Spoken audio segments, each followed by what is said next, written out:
Hello zusammen, welcome back to my channel. Today we're diving into one of the most fundamental building blocks of the German language, personal pronouns. Mastering these will give your German a massive boost, making your conversations sound much more natural.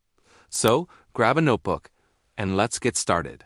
First up, let's look at the singular pronouns. If you're talking about yourself, you say ich. For example, ich bin müde, which means I am tired. Simple enough, right? Now for you, German has a few options here. If you're talking to a friend, a family member, or someone your age in a casual setting, you use du, as in du bist mein Freund, meaning you are my friend. It's the informal, singular you. Next, we have the third-person singular pronouns. For he, you say For instance, spielt Fußball translates to he plays football. For she, you use sie. A great example is sie liest ein Buch, which means she is reading a book, and for it we have is. You might say, es regnet heut, meaning it's raining today. So to recap the singulars, ich, du, sie, is. Got it. Great. Let's move on to the plural pronouns. When you're talking about a group that includes you, you use wir, which means we, for example. We're learning Deutsch. We are learning German, and I'm so glad we are. Now, what if you're talking to a group of people you know well, like a bunch of your friends? You'd use ihr. Think of it as the plural version of du, you could say. Ihr seid lustig, which means you all are funny. Next is they, which is sie. For example, sie gehen ins Kino means they are going to the cinema. Wait a minute. Didn't we just learn that sie means she? Yes, we did. This is a super important point in German. The word sie can mean she or they. So how do you tell the difference? It all comes down to the verb that follows it.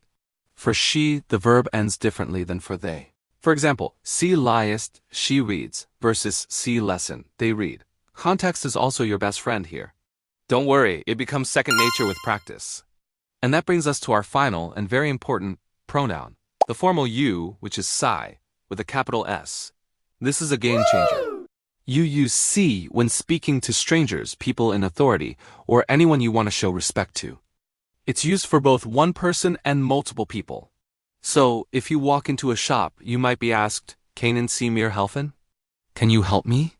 If a hotel clerk is speaking to a couple, they would also use Sie. For example, Sie kommen aus Deutschland.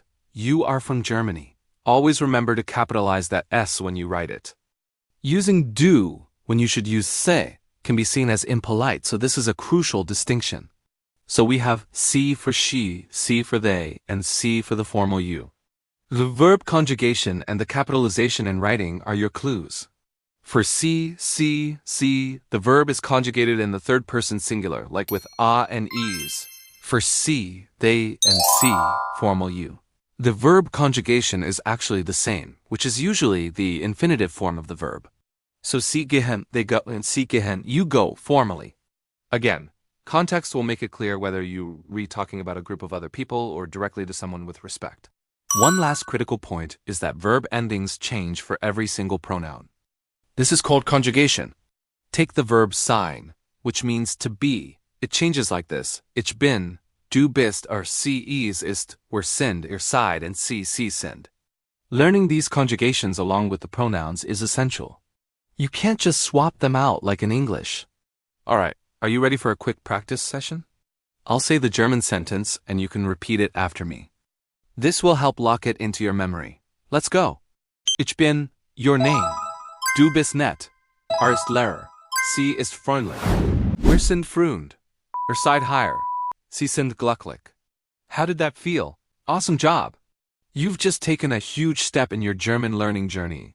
Keep practicing these pronouns, and you'll be using them like a pro in no time. Thank you so much for watching today. If you found this video helpful, please give it a thumbs up.